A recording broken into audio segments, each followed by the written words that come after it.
નિભાવનાર એવા મહિમા કરવાનાર એવા ગેમરજી મહારાજ તથા શંકાબેન તથા અંશાબેન તથા એમનો સર્વે પરિવાર મળી આવું અગરદાસ મહારાજનું એક ભજન મહિમા ચલાવી રહ્યા છે તે બદલ ધન્ય કહેવાય. કેમ કે અગરદાસ બોલે ઠામો ઠામ એને નથી નક્કી ધામ, અગરદાસ વસે બધા ગામ.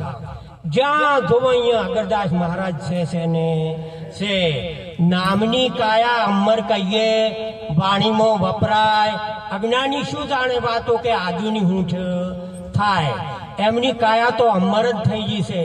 એ તો કોઈ ચમકે નામની કાયા, જે આ કાયા હતી એને પલટાઈને નામની કાયા અમર કરી નાખી છે.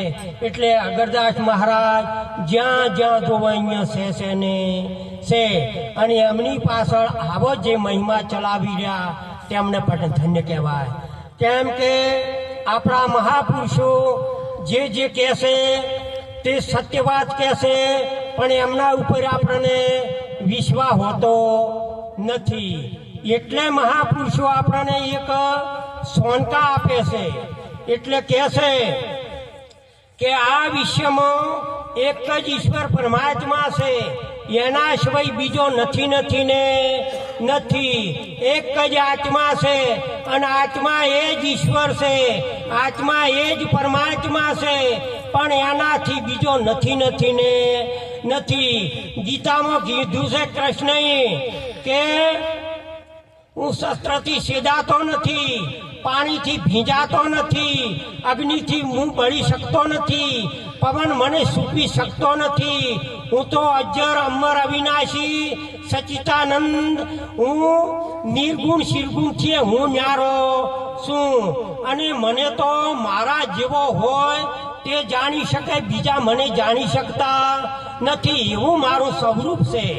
એટલે આ જગતમાં ભગવાનને દેહવાળા ગોતે છે, પણ દેહવાળા ભગવાન ચોય નથી નથી ને નથી. મહાપુરુષો આપણા વેદ શાસ્ત્રો દરેક કહેશે કે ઈશ્વર પરમાત્મા જે જેને તમે આત્મા કહો એ જ પરમાત્મા, એ જ ઈશ્વર, એ જ કુદરત અને એ જ ભગવાન છે, બીજો નથી. ને એ સંત પાસે જશે તો આ વાત સમજાશે અને એ વાતને નક્કી કરશે. કમોદ હતી કમોદ અને એ સોખાને ગોતવા નીકળી.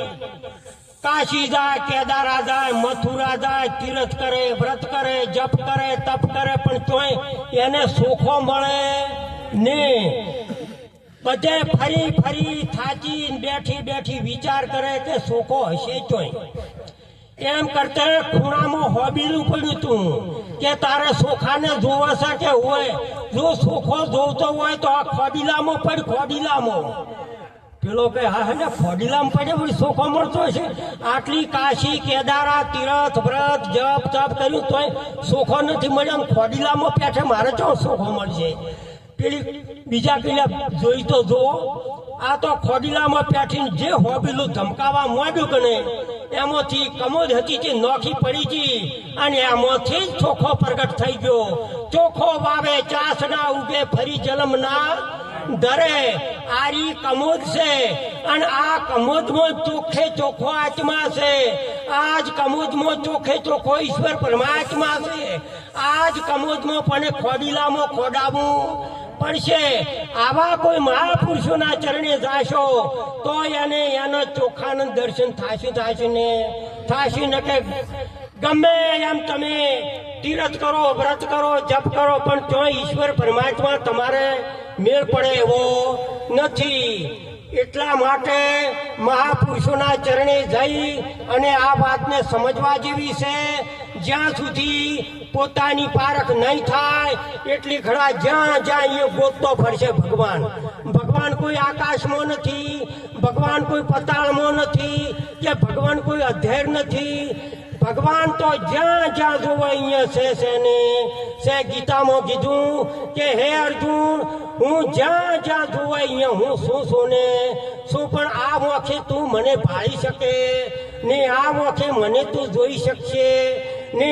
એના માટે તારે જ્ઞાન ચક્ષુ જોવું છે અને એ જ્ઞાન ચક્ષુ ચો મેળવશે જ્યારે સંતોના ચરણમાં જાશે ગુરુ ચરણે જાશે ત્યારે એને જ્ઞાન ચક્ષુ આપશે તો જ્યાં જોવો અહીંયા ઈશ્વર છે ને છે એક સોનું હોય છે એના દાગીના અનંત હોય છે પણ એ દાગીના એક ઘાટ છે અને આ સોનું છે અઘાટ છે ઘાટ જો વિલન થઈ જાય તો સોનું છે ને છે દાગીનો જ્યાં અડાડો અહીંયા સોનું છે ને છે સોના વગરનો કોઈ દાગીનો ખાલી નથી ને નથી એમ ઈશ્વર પરમાત્મા જ્યાં જોવા અહીંયા છે ને છે પણ આ વાત આપણને સમજાતી નથી કેમ નથી સમજાતી આપણે ભગવાનને દેહવાળા ગોતવા છે આપણે ભગવાનને ઘરવાળા જોવે છે આવી આપણી દ્રષ્ટિ પડી છે એટલે ઈશ્વર પરમાત્માના ચોય મને દર્શન થતા નથી મનુ ભગવાને એક લખ્યું છે કે મનુ ભગવાને 10 અવતાર વર્ણવ્યા છે પણ 10 અવતાર એકમાં જ વર્ણવી નાખ્યા છે પહેલો જ અવતાર મચ્છ અવતાર છે એક બાળક હોય છે અને એનું માછલીનું સ્વરૂપ હોય છે એને મચ્છ અવતાર કીધો છે બીજો અવતાર કાછબ અવતાર કીધો છે કાછબ અવતાર જ્યારે બાળક ગળવા શીખે છે અને ગળતું હોય છે એને કાછબ અવતાર કીધો છે ત્રીજો અવતાર વારહ અવતાર વારહ અવતાર એ નાનું બાળક હોય પડીતો ફેંકતું હોય માટી ખાતું હોય એને ભૂંડના જેવી સ્થિતિ હોય છે એને વારહ અવતાર કીધો છે ચોથો નરસિંહ અવતાર અડધો મનુષ્ય અડધો પશુ સમાન એ પશુ સમાનમાં મનુષ્યને ધર્મ નીતિના પાટા ઉપર લાવનાર એ અવતાર નરસિંહ અવતાર કીધો છે પાંચમો અવતાર વામન અવતાર વામન એટલે એનામાં જ્યારે સમજણ આવે છે ત્યારે એને વામન અવતાર કીધો છે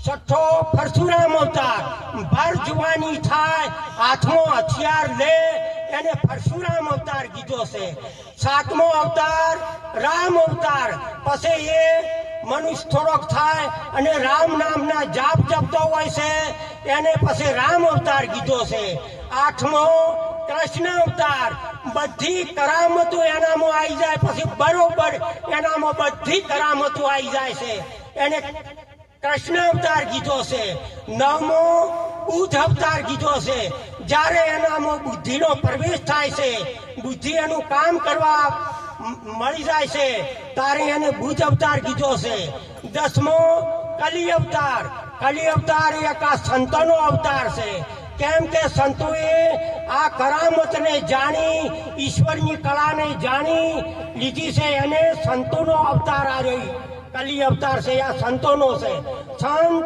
આ ધર્મના ધમ છે સંત આ ધર્મને ટકાઈ રહ્યા છે સંત હોય તો જ ઈશ્વર પરમાત્માનું નામ લેવડાવે છે ને લે છે